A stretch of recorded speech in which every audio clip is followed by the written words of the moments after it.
ಇಡೀ ಸಮಾಜ ಇವತ್ತು ನಾವು ಅಲ್ಲಿ ಹಿಂದೂ ಇರಲಿ, ಮುಸ್ಲಿಂ ಇರಲಿ, ಸಿಖ್ ಇರಲಿ, ಇಸಾಯಿ ಇರಲಿ, ಭಾರತ ನಮ್ಮ ಮನೆ ಅಂತ ಹೇಳಿ ನಾವು ಭಾವಿಸ್ತೀವಿ. ಯಾವುದೇ ಪರರಾಷ್ಟ್ರ ನಮ್ಮ ದೇಶದಲ್ಲಿ ಇವತ್ತು ನಾವು ಸುಭಿಕ್ಷೆಯಿಂದ ಬದುಕ್ತಿದ್ರೆ ನಮ್ಮನ್ನು ಕೆಡಿಸ್ಬೇಕಾದ್ರೆ ಒಂದು ಏನು ಹೇಳ್ತಾರೆ ಹಿರಿಯರಪ್ಪ ಅಂದರೆ ಅಲ್ಲಿ ಒಂದು ಜಾತಿ ವಿಷ ಬೀಜ ಬಿತ್ತಬೇಕಂತ ಹೇಳಿ. ನನಗನ್ನಿಸ್ತದೆ ಹಿಂದೂಸ್ತಾನದಲ್ಲಿ ಕೂಡ ಜಾತಿ ವಿಷ ಬೀಜ ಬಿತ್ತತಕ್ಕಂಥ ಕೆಲಸ ಇವತ್ತು ಯಾರಾದರೂ ಮಾಡಿದರೆ ಅದು ಭಗವಂತ ಅವರನ್ನು ಎಂದೂ ಕೂಡ ಒಪ್ಪೋದಿಲ್ಲ, ಅವ್ರನ್ನ ಖಂಡಿಸ್ತಾನೆ.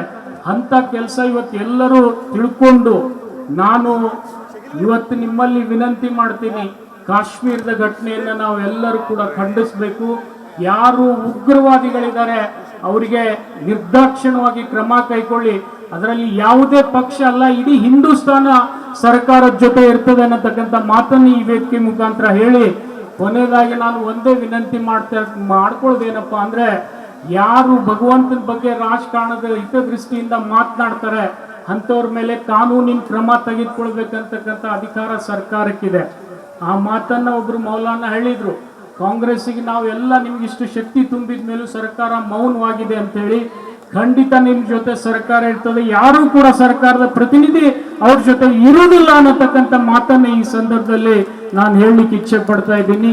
ದಯಮಾಡಿ ನಿಮ್ಮಲ್ಲಿ ನಾನು ಇಷ್ಟೇ ವಿನಂತಿ ಮಾಡ್ಕೊಳ್ತೀನಿ, ಇವತ್ತೇನು ಶಾಂತಿಯುತವಾಗಿ ತಾವು ಈ ಪ್ರದರ್ಶನವನ್ನು ಮಾಡಿದಿರಿ, ಇದನ್ನು ಶಾಂತಿಯುತವಾಗಿ ಮುಕ್ತಾಯ ಮಾಡಿ ಯಾವ ಮನುಷ್ಯ ಇನ್ನೊಮ್ಮೆ ಬಿಜಾಪುರದಲ್ಲಿ ತಪ್ಪಿ ಕೂಡ ಇಂಥ ಮಾತನ್ನ ಮಾತನಾಡೋದಂತ ಎಚ್ಚರಿಕೆ ನೀವು ಕೊಟ್ಟಿದ್ದೀರಿ ಅಂದ್ರೆ ಅದು ತಪ್ಪಾಗ್ಲಿಕ್ಕಿಲ್ಲ ಅಂತೇಳಿ ಈ ಸಂದರ್ಭದಲ್ಲಿ ಹೇಳಿ ನನ್ನ 4 ಮಾತುಗಳನ್ನು ಮುಗಿಸ್ತೀನಿ.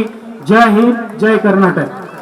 ಇಡೀ ಸಮಾಜ ಇವತ್ತು ನಾವು ಅಲ್ಲಿ ಹಿಂದೂ ಇರಲಿ, ಮುಸ್ಲಿಂ ಇರಲಿ, ಸಿಖ್ ಇರಲಿ, ಇಸಾಯಿ ಇರಲಿ, ಭಾರತ ನಮ್ಮ ಮನೆ ಅಂತ ಹೇಳಿ ನಾವು ಭಾವಿಸ್ತೀವಿ.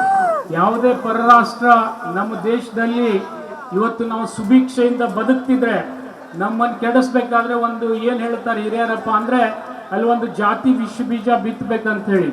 ನನಗನ್ನಿಸ್ತದೆ ಹಿಂದೂಸ್ತಾನದಲ್ಲಿ ಕೂಡ ಜಾತಿ ವಿಷ ಬೀಜ ಬಿತ್ತತಕ್ಕಂಥ ಕೆಲಸ ಇವತ್ತು ಯಾರಾದರೂ ಮಾಡಿದರೆ ಅದು ಭಗವಂತ ಅವರನ್ನು ಎಂದೂ ಕೂಡ ಒಪ್ಪೋದಿಲ್ಲ, ಅವ್ರನ್ನ ಖಂಡಿಸ್ತಾನೆ.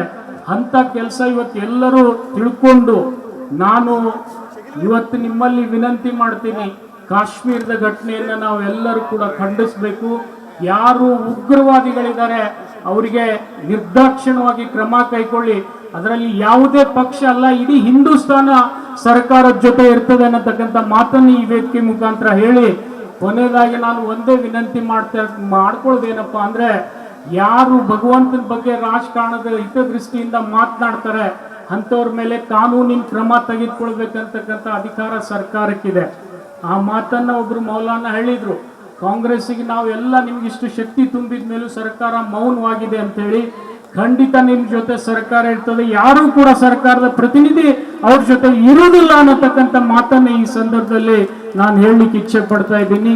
ದಯಮಾಡಿ ನಿಮ್ಮಲ್ಲಿ ನಾನು ಇಷ್ಟೇ ವಿನಂತಿ ಮಾಡ್ಕೊಳ್ತೀನಿ, ಇವತ್ತೇನು ಶಾಂತಿಯುತವಾಗಿ ತಾವು ಈ ಪ್ರದರ್ಶನವನ್ನು ಮಾಡಿದಿರಿ, ಇದನ್ನು ಶಾಂತಿಯುತವಾಗಿ ಮುಕ್ತಾಯ ಮಾಡಿ ಯಾವ ಮನುಷ್ಯ ಇನ್ನೊಮ್ಮೆ ಬಿಜಾಪುರದಲ್ಲಿ ತಪ್ಪಿ ಕೂಡ ಇಂಥ ಮಾತನ್ನ ಮಾತನಾಡೋದಂತ ಎಚ್ಚರಿಕೆ ನೀವು ಕೊಟ್ಟಿದ್ದೀರಿ ಅಂದ್ರೆ ಅದು ತಪ್ಪಾಗ್ಲಿಕ್ಕಿಲ್ಲ ಅಂತೇಳಿ ಈ ಸಂದರ್ಭದಲ್ಲಿ ಹೇಳಿ ನನ್ನ 4 ಮಾತುಗಳನ್ನು ಮುಗಿಸ್ತೀನಿ.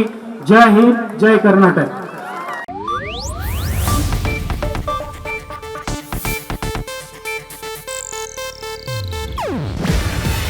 ಇದು ಏಷ್ಯಾನೆಟ್ ನ್ಯೂಸ್ ನೆಟ್ವರ್ಕ್ ಪ್ರಸ್ತುತಿ.